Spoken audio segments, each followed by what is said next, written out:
Hello students, आज हम लोग बैंकिंग चैप्टर स्टार्ट करने वाले हैं और इस वीडियो में हम कॉमर्शियल बैंक को स्टार्ट करेंगे। इस वीडियो में मैं सेंट्रल बैंक की बात नहीं करूंगा। सेंट्रल बैंक से रिलेटेड मैं आगे वीडियोस में बताऊंगा, ठीक है। आज हम लोग कॉमर्शियल बैंक स्टार्ट करेंगे जिसमें हम दो टॉपिक पढ़ने वाले हैं। What is commercial bank, meaning of commercial bank and what are the functions of commercial bank. मैं हूं मुकेश भारती और आज का वीडियो कॉमर्शियल बैंक के ऊपर मैं स्टार्ट करता हूं। बच्चों, सबसे पहले हमारे दिमाग में बच्चों ये आता है जब हम बैंकिंग चैप्टर स्टार्ट करते हैं और बैंक के बारे में पढ़ना शुरू करते हैं तो सबसे पहले हमारे मन में एक बेसिक क्वेश्चन आता है कि बैंक होता क्या है, या आप बोल सकते हो कॉमर्शियल बैंक होता क्या है। How can you define it, what kind of thinking come in your mind, है ना, कि कॉमर्शियल बैंक का डेफिनेशन क्या हो सकता है। तो सबसे पहले बच्चों याद रखना है, जब भी हम कॉमर्शियल बैंक की बात करते हैं तो commercial bank is a kind of financial institution. आपको ये याद रखना है कि व्हाट इज बैंक होता क्या है। तो बैंक एक फाइनेंशियल इंस्टीट्यूशन होता है। अब आपके मन में आएगा फाइनेंशियल इंस्टीट्यूशन क्या होता है बच्चों। तो फाइनेंशियल इंस्टीट्यूशन वो होता है बच्चों जो फाइनेंशियल ट्रांजैक्शन करता है, जो फाइनेंस में इन्वॉल्व होता है।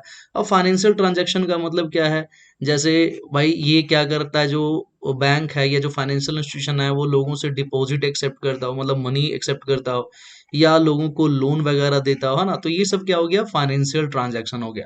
तो बैंक भी एक तरह का क्या है, फाइनेंशियल इंस्टीट्यूशन है। बट बैंक के अलावा भी कुछ फाइनेंशियल इंस्टीट्यूशन होते हैं, जैसे कि मान के चलो आपने एलआईसी का नाम सुना होगा। ये भी एक फाइनेंशियल इंस्टीट्यूशन है क्योंकि ये भी फाइनेंस में डील करता है।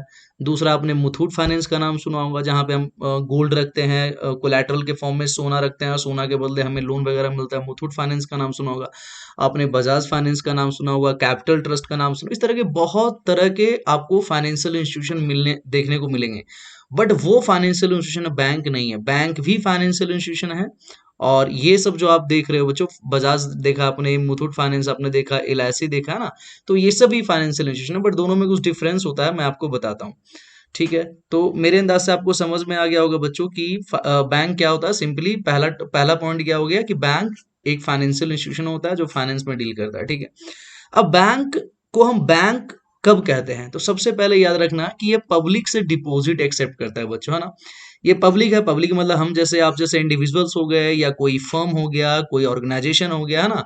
वो सब सब मिला कर ही है, और ये सब मिला के क्या, पब्लिक। तो पहला जो काम है कॉमर्शियल बैंक का, डिपॉजिट एक्सेप्ट करना, यानी पब्लिक के पास जो भी पैसे हैं, जो भी डिपॉजिट है पब्लिक का, वो पब्लिक क्या कर सकते हैं, अपने पैसे को जमा कर सकते हैं, डिपॉजिट कर सकते हैं, कहाँ, बैंक में। तो बैंक का एक काम तो हो गया डिपॉजिट एक्सेप्ट करना। तो पब्लिक जितना भी पैसे पब्लिक कहाँ जमा करते हैं, कॉमर्शियल बैंक में जमा करते हैं, उसमें से कुछ पैसा वो रिजर्व के फॉर्म में अपने पास रख लेता है कॉमर्शियल बैंक। अब बाकी जो पैसे बचते हैं बच्चों, वो लोन के फॉर्म में दे देता है। किसको देता है लोन, फिर पब्लिक को।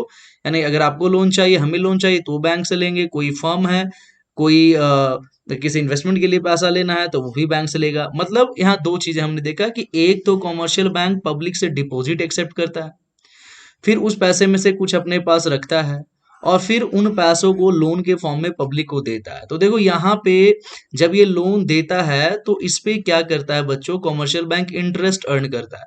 अब जब ये पब्लिक अपना पैसा जमा कर रही है तो इनको भी क्या देता है, ये इंटरेस्ट देता है। बट फर्क क्या होता है, इसमें बहुत कम रेट ऑफ इंटरेस्ट मिलता है। मान के चलो 4% पब्लिक को दे रहा है, और इधर से मान के चलो 12% ले रहा है, तो 8% का प्रॉफिट होता है। तो कॉमर्शियल बैंक का जो मेन सोर्स ऑफ इनकम होता है ना, ये इंटरेस्ट अर्निंग, ये जो दोनों इंटरेस्ट के बीच में जो गैप होता है कि 4% देना पड़ रहा है और 12% ले रहा हूँ, 8% का जो गैप है, ये कॉमर्शियल बैंक का मेन सोर्स ऑफ इनकम होता है बच्चों। तो यहाँ पे अब देखिए, अभी मैंने बताया था कि बजाज, एलआईसी, मुथूट, इस तरह के बहुत तरह के फाइनेंशियल इंस्टीट्यूशन है। बट ये बैंक नहीं है। ये जो फाइनेंशियल इंस्टीट्यूशन है ना, ये बैंक नहीं है। क्यों बैंक नहीं है, कि बैंक होने के लिए दोनों काम करना जरूरी है। यानी डिपॉजिट भी बैंक एक्सेप्ट करता है और लोन भी देता है। यानी बैंक कहे जाने के लिए दोनों काम करना जरूरी है। बट ये सब जो फाइनेंशियल इंस्टीट्यूशन है, ये नॉन बैंकिंग फाइनेंशियल इंस्टीट्यूशन है ना, फाइनेंशियल कंपनीज है, ठीक है।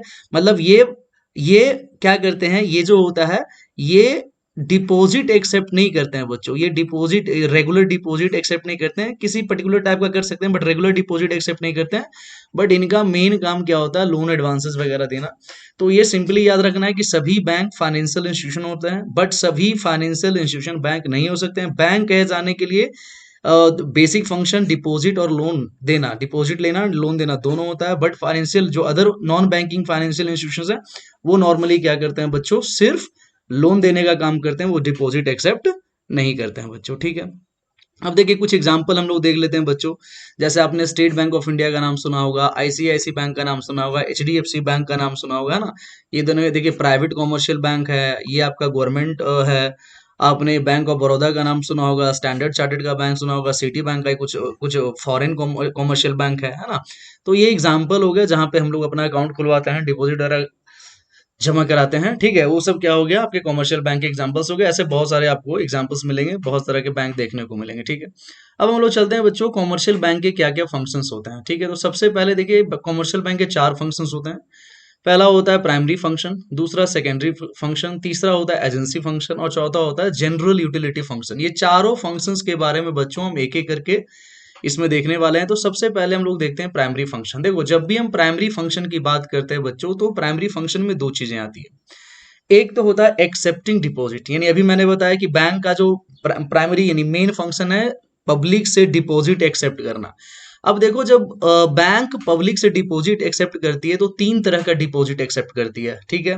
पहला करेंट अकाउंट डिपॉजिट, दूसरा सेविंग अकाउंट डिपॉजिट और तीसरा फिक्स्ड टाइम डिपॉजिट, है ना। यानी करंट डिपॉजिट हो गया, सेविंग डिपॉजिट हो गया, फिक्स डिपॉजिट हो गया, 3 तरह का डिपॉजिट एक्सेप्ट कर। थोड़ा थोड़ा हम देख लेते हैं तीनों के बारे में। अब करंट अकाउंट, देखो यहाँ पे एक वर्ड आ रहा है बच्चों, करंट अकाउंट। 2 होता है, एक करंट अकाउंट होता है, एक सेविंग अकाउंट होता है, ठीक है।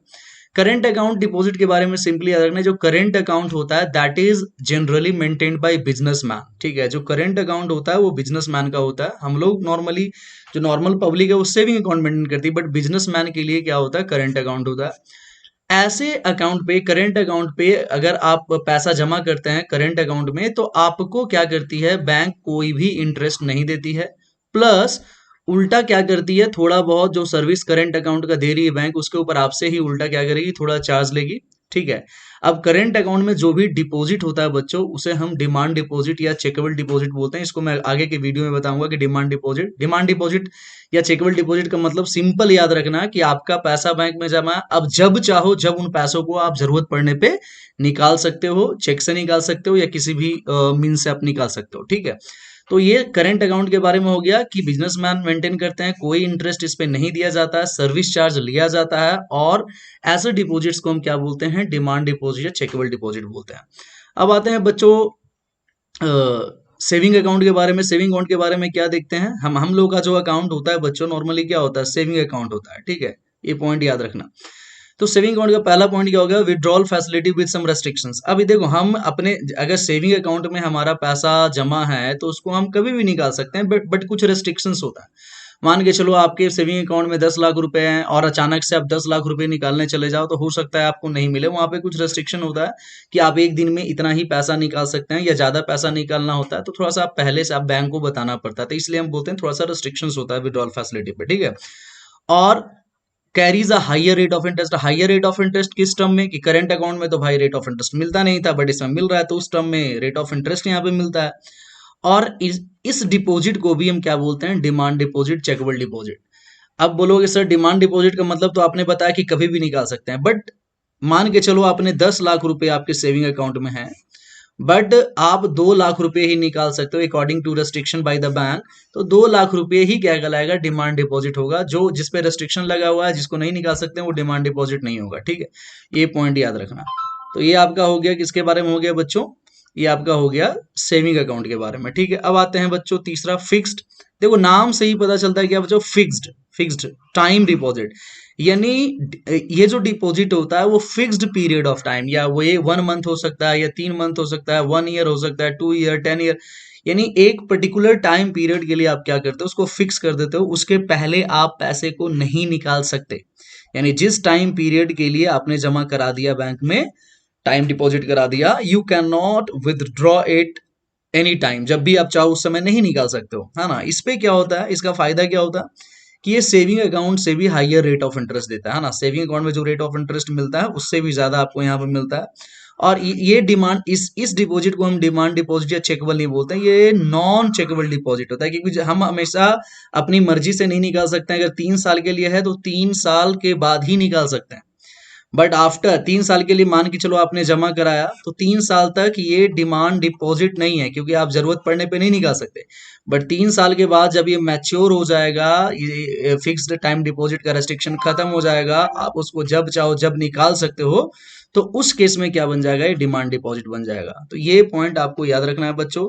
तो I hope you have understood the concept, है ना, कि इसमें क्या देखा कि current account deposit, saving account deposit, fixed time deposit. तो ये प्राइमरी फंक्शंस का पहला पार्ट हो गया कि बैंक क्या करती है, डिपॉजिट एक्सेप्ट करती है। दूसरा मेन फंक्शन क्या होता है, अभी इसके पहले वाले स्लाइड में बताया था कि एडवांसिंग लोन्स, यानी कॉमर्शियल बैंक का दूसरा जो प्राइमरी फंक्शन होता है, लोन्स एडवांस करना। लोन्स एडवांस करने का मतलब क्या है कि जो भी पब्लिक पैसा जमा करती है, उसका कुछ पार्ट तो बैंक अपने पास रख लेती है रिजर्व के फॉर्म में, ताकि डे टू डे ट्रांजैक्शंस को वो पूरा कर सके। अब बाकी का जो पैसा बचता है, मान के चलो 1,000 रुपये किसी पब्लिक ने जमा कराया, तो 100 रुपये बैंक अपने पास रख लेगी, बाकी जो 900 रुपये बचेंगे वो लोन के फॉर्म में पब्लिक को दे देगी, है ना, याद रखना। अब interest is charge from them, तो 900 रुपये जब लोन देगी तो उस पे क्या हो जाएगा बच्चों, इंटरेस्ट कमाएगी, इंटरेस्ट अर्न करेगी बैंक, है ना। और ये जो इंटरेस्ट होता है वही कॉमर्शियल बैंक का मेन सोर्स ऑफ इनकम होता है।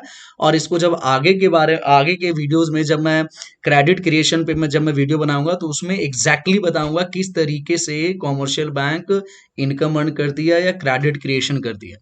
तो ये जो आपका हो गया बच्चों, ये एडवांसिंग लोन्स, यानी दूसरा जो मेन फंक्शन है वो लोन्स एडवांस करने का है बच्चों, ठीक है। तो देखो, जो लोन देती है कमर्शियल बैंक, वो 3 तरीके से देती है। एक तो कैश क्रेडिट हो गया, दूसरे को हम डिमांड लोन्स बोलते हैं, या तीसरे को हम शॉर्ट, मीडियम या लॉन्ग टर्म लोन्स बोलते हैं, या और भी अलग तरह के हो सकते हैं, ठीक है। तो सबसे पहले कैश क्रेडिट के बारे में थोड़ा सा देख लेते हैं। कैश क्रेडिट सिंपली कब होता है बच्चों, जब आपके पास सिक्योरिटीज वगैरह होता है, जैसे कि शेयर्स हो गया, स्टॉक्स हो गया, बॉन्ड्स हो गया। अगर आपके पास कुछ शेयर्स हैं या स्टॉक्स हैं या बॉन्ड्स है, ये सारे फाइनेंशियल असेट्स होते हैं बच्चों, ये रहेगा, तो इसके अगेंस्ट आपको क्या देती है, एक लिमिट दे देती है बैंक आपको, कि जैसे कि मान के चलो आपके पास 1 लाख रुपए का भाई क्या है, ये फाइनेंशियल असेट्स है, तो 1 लाख रुपए इसके अगेंस्ट क्या करेगी, कुछ लिमिट आपको दे दी। अब उस लिमिट में से जितना पैसा आप निकालोगे उस पर क्या करेगी, वो इंटरेस्ट चार्ज करेगी, ठीक है। ये वाला पॉइंट हो गया कैश क्रेडिट का। जितना आप उस लिमिट में से, मान के चलो 50,000 का लिमिट दी, लेकिन आपने 25 ही निकाला, तो 25 पे ही इंटरेस्ट लगेगा, 50 के पे इंटरेस्ट नहीं लगेगा, ठीक है बच्चों। ये पॉइंट याद रखना। दूसरा हो गया डिमांड लोन्स। डिमांड लोन्स का मतलब है कि बैंक आपको लोन दिए और कभी भी जरूरत पड़ने पे बैंक आपसे लोन मांग सकती है, जब भी उसका मन करे। बट जितना आपको लोन दी है उस पूरे अमाउंट पे आपसे इंटरेस्ट चार्ज किया जाएगा बच्चों, ठीक है। ये पॉइंट याद रखना।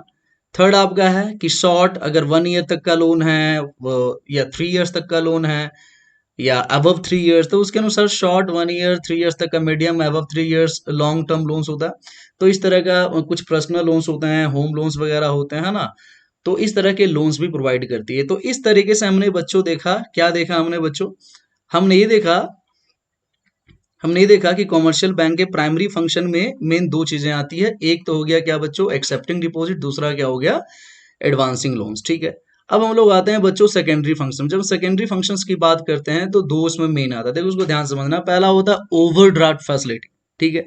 अब ओवरड्राफ्ट फैसिलिटी, दूसरा होता है discounting bills of exchange. Overdraft facility क्या होता है कि याद रखना कि बैंक्स के कुछ ट्रस्ट वर्दी कस्टमर्स होते हैं, है ना, ट्रस्ट वर्दी कस्टमर्स। और ट्रस्ट कैसे बैंक क्रिएट करती है भाई, आपकी सैलरी बहुत अच्छी आती है, आपका इनकम बहुत अच्छा है, बैंक में हमेशा आपका पैसा रहता है, आपके ट्रांजैक्शंस बहुत अच्छे हैं, तो आपके ऊपर ट्रस्ट क्रिएट हो जाता है और बैंक आपको ओवरड्राफ्ट फैसिलिटी। ओवरड्राफ्ट फैसिलिटी का मतलब सिंपली हो गया कि जितना आपका अकाउंट बैलेंस है, जैसे मान के चलो मेरे अकाउंट में 2 लाख रुपीज है, तो मान के चलो 50,000 का ओवरड्राफ्ट फैसिलिटी दे दी, यानी आपके पास 2 ही लाख है बट आप 2.5 लाख निकाल सकते हैं, यानी 50,000 का आपको ओवरड्राफ्ट फैसिलिटी दी, उस पर थोड़ा बहुत आपको चार्ज लेती है, ठीक है।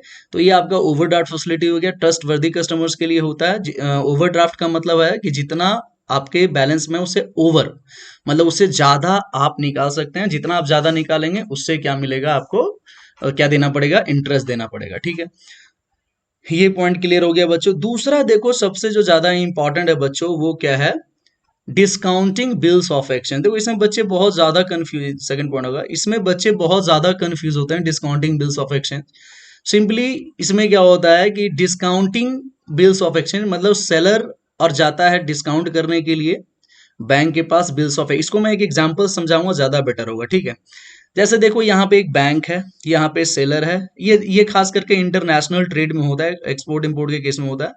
एक सेलर है और एक बायर होता है, ठीक है। फिड्यूसरी होता है, ट्रस्ट के ऊपर काम करता है बच्चों, ठीक है। मान के चलो ये सेलर है, ठीक है।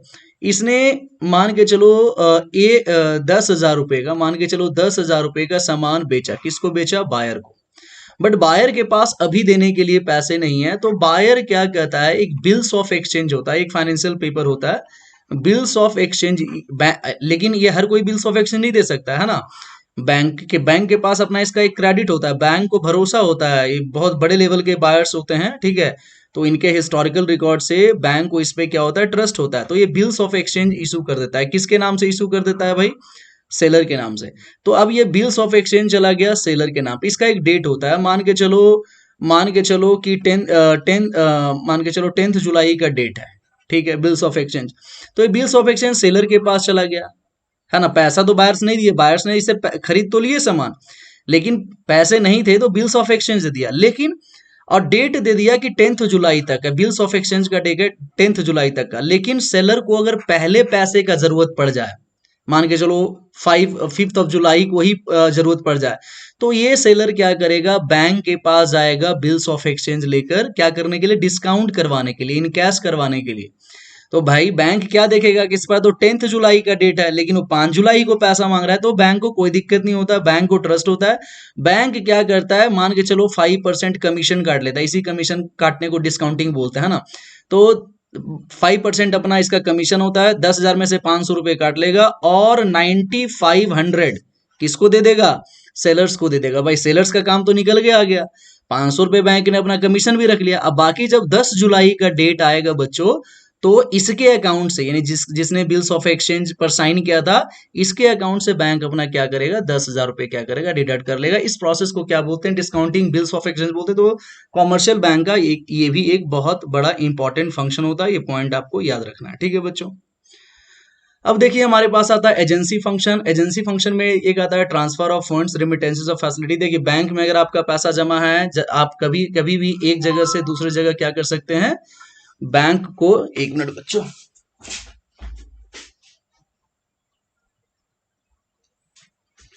है ना। अगर आपका बैंक में पैसा जमा है, तो कभी भी बैंक क्या कर सकती है, एक जगह से दूसरी जगह आप ट्रांसफर कर सकते हैं। आजकल तो मोबाइल से ट्रांसफर कर देते हैं, फिर आपका और भी नेफ्ट होता है ना।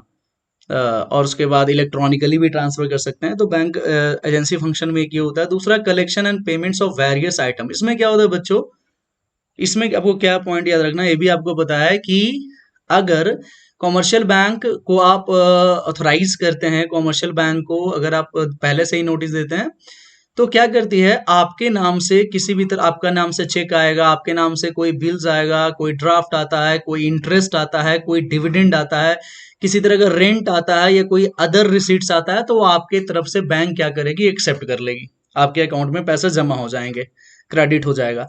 लेकिन अगर आप बैंक को ऑथराइज ये भी करते हैं कि भाई कुछ पेमेंट्स हैं जो आप मेरे बिहाफ पे करो, जैसे कि आपको टैक्स देना है, आपको इंश्योरेंस प्रीमियम देना है, या आपको भी हाउस रेंट देना है, तो आपकी तरफ से ये पेमेंट भी करती है। तो दूसरा जो इंपॉर्टेंट फंक्शन है क्या है बच्चों, collection and payments of various items, ठीक है बच्चों। तीसरा क्या है बच्चों, purchase and sale of securities. है ना, आप जानते हैं कि आजकल ट्रेडिंग किया जाता है, ट्रेडिंग प्लेटफॉर्म होता है जहां पे हम सिक्योरिटीज, शेयर मार्केट में शेयर्स वगैरह खरीदते बेचते हैं। तो इस तरह के ब्रोकर का भी काम करती है, आपकी तरफ से सिक्योरिटीज को क्या कर सकती है, परचेज भी कर सकती है। जब आप इंस्ट्रक्शन दोगे तो सिक्योरिटीज को क्या करेगी, बेचेगी भी। ये भी एक एजेंसी फंक्शन में होता है। Purchase and sale of foreign exchange, है ना, फॉरेन करेंसी का भी खरीद बिक्री करती है। आपके अगर आप चाहेंगे तो आपकी तरफ से फॉरेन करेंसी खरीदेगी भी, अगर आप चाहेंगे तो आपकी तरफ से फॉरेन करेंसी बेचेगी भी। तो ये भी इसका एक फंक्शन होता है। लेटर ऑफ रेफरेंस का मतलब क्या होता है बच्चों, कि ये कमर्शियल बैंक का एजेंसी फंक्शन है कि जो कस्टमर्स का जो इकोनॉमिक पोजीशन होता है उसका इंफॉर्मेशन ट्रेडर्स को देते हैं, ट्रेडर्स का जो इकोनॉमिक पोजीशन होता है उसका इंफॉर्मेशन कस्टमर्स को देते हैं, इसे आप लेटर ऑफ रेफरेंस बोलते हैं। उसके बाद है acting as a trustee and executor. देखो इसमें बच्चे कंफ्यूज रहते हैं। देखो एक होता है ट्रस्टी के फॉर्म में काम करना, एक एग्जीक्यूटर के फॉर्म में काम करना। आप जानते हो कि भाई कोई व्यक्ति है, इसका बहुत बहुत बड़ा प्रॉपर्टी है, तो इसको मैनेज, प्रॉपर्टी को मैनेज करने के लिए बैंक को एज अ ट्रस्टी अपॉइंट कर सकता है, ठीक है। ये अपना एक विल क्रिएट करता है, एक एग्रीमेंट क्रिएट होता है, उस एग्रीमेंट में बता देता है कि भाई मेरे प्रॉपर्टी को कैसे मैनेज करना है। तो बैंक उसी के अनुसार उसको मैनेज करती है, एडमिनिस्टर करती है उसके प्रॉपर्टी को। ट्रस्टी का हो गया। एग्जीक्यूटर का मतलब है कि जब ये डेथ कर जाता है, मान के चलो ये मर गया, तो इसकी सारी प्रॉपर्टी किस किस के बीच में डिस्ट्रीब्यूट होगी, किसको किसको प्रॉपर्टी देना है, कितना इसके बेटी को देना है या किसी और के नाम को तो नहीं। तो ये एक विल पहले ही क्रिएट कर देता है कि आफ्टर माई डेथ, ये जब मेरी बेटी 18 साल की हो जाएगी, चाहे बेटा 18 साल का हो जाएगा, तब उसको प्रॉपर्टी उसके नाम हो जाएगा। तो इस तरह के एग्रीमेंट्स होते हैं, है ना, जो मरने के बाद बैंक्स उस विल को एग्जीक्यूट करता है। इसे बोलते हैं एग्जीक्यूटर के फॉर्म में फंक्शन करना, ट्रस्टी एंड एग्जीक्यूटर के फॉर्म में फंक्शन करना बच्चों, ठीक है। अब लास्ट फंक्शन है जनरल यूटिलिटी फंक्शन बच्चों, लॉकर फैसिलिटी। देखो, कस्टमर्स के पास गोल्ड हो गया या बहुत सारे ऐसे इंपॉर्टेंट डॉक्यूमेंट्स वगैरह होते हैं जिसको सेफ रखना होता है, उसके लिए क्या करती है, लॉकर फैसिलिटी प्रोवाइड करती है कॉमर्शियल बैंक्स, है ना, आप कस्टमर्स को, और इसके बदले कुछ चार्ज भी लेती है बच्चों, ठीक है। तो आपको इसे हम सेफ्टी वॉल्स या लॉकर्स भी कहते हैं, और ये वैल्यूएबल आर्टिकल्स को रखने के लिए दिया जाता है कस्टमर्स को। लेटर ऑफ क्रेडिट, भाई कस्टमर्स जो हैं उनका क्या क्रेडिट वर्दिनेस है, क्या क्या उसको बैंक समझती है, क्रेडिट के मामले में क्या उनका औकात है, इसको एक लेटर ऑफ क्रेडिट इसके लिए कस्टमर्स के बिहाफ पे इशू करती है बच्चों। अंडर राइटिंग सिक्योरिटीज, देखो ये कॉमर्शियल बैंक का जनरल यूटिलिटी फंक्शंस है। जैसे मान के चलो किसी गवर्नमेंट कंपनी का या किसी भी कंपनी का शेयर्स वगैरह या सिक्योरिटीज बैंक खरीदती है, और तो वहां पे एक प्रॉमिस करती है, एक गारंटी देती है गवर्नमेंट को या जिस कंपनी से वो शेयर खरीदती है, कि अगर पब्लिक बैंक से अगर पब्लिक नहीं खरीद पाती है सारा शेयर, तो बाकी जो शेयर होंगे जो पब्लिक नहीं खरीदी उसे बैंक खुद अंडर राइट करेगी, खुद उसको परचेज करेगी। तो ये एक अश्योरेंस होता है किसको, गवर्नमेंट को या कंपनीज को, उसके बिहाफ पे, कि अगर पब्लिक शेयर नहीं खरीदती है तो वो सारा share will be under written by the bank. वो सारा शेयर पब्लिक नहीं खरीदेगी, तो बाकी जो शेयर बच जाएंगे वो बैंक्स अपने अपनी तरफ से खरीदेंगे, ठीक है। ट्रैवलर चीज, अगर आप कोई इंटरनेशनल ट्रैवल कर रहे हैं, उसमें बहुत सारा आपको पैसा खर्च होने का, तो आपको कैश कैरी करने की जरूरत नहीं है। बैंक आपकी तरफ से एक ट्रैवलर्स चेक क्रिएट करके दे देगी, वो चेक सिर्फ आपके पास रखना है, आप जहां भी जाएंगे उस चेक के थ्रू आप क्या कर सकते हैं, पेमेंट कर सकते हैं बच्चों। कलेक्शन ऑफ स्टैटिस्टिक, इसका मतलब हुआ कि कॉमर्शियल बैंक बहुत तरह का इंफॉर्मेशन, जैसे बहुत तरह का डाटा वगैरह हो गया, ट्रेड से रिलेटेड, कॉमर्स से रिलेटेड, इंडस्ट्री से रिलेटेड, इस तरह के डाटा को कलेक्ट करती है, और फाइनेंशियल मैटर्स पे अपने कस्टमर्स को क्या करती है, हमेशा इंफॉर्मेशन देते रहती है बच्चों। तो इसी के साथ आज का वीडियो समाप्त होता है। आपको बहुत अच्छी तरीके से कॉमर्शियल बैंक का डेफिनेशन है, इसके फंक्शंस आपको समझ में आ गए होंगे। इसके आगे का जो नेक्स्ट वीडियो है बच्चों, वो मैं क्रेडिट क्रिएशन पे बनाने वाला हूँ, जो बहुत ही ज्यादा इंपॉर्टेंट टॉपिक है 12th क्लास के लिए, board examination point of view से। तो आप इस वीडियो को देख लें, और इसके बाद हम लोग क्रेडिट क्रिएशन का वीडियो बनाएंगे, नेक्स्ट में मैं डालने वाला हूं। तो अगर आपको ये वीडियो अच्छा लगा तो please like, share and don't forget to subscribe my channel, ताकि मैं आगे कोई भी वीडियो बनाऊं तो आपके पास पहुंचता रहे। So thank you very much for watching this video बच्चों।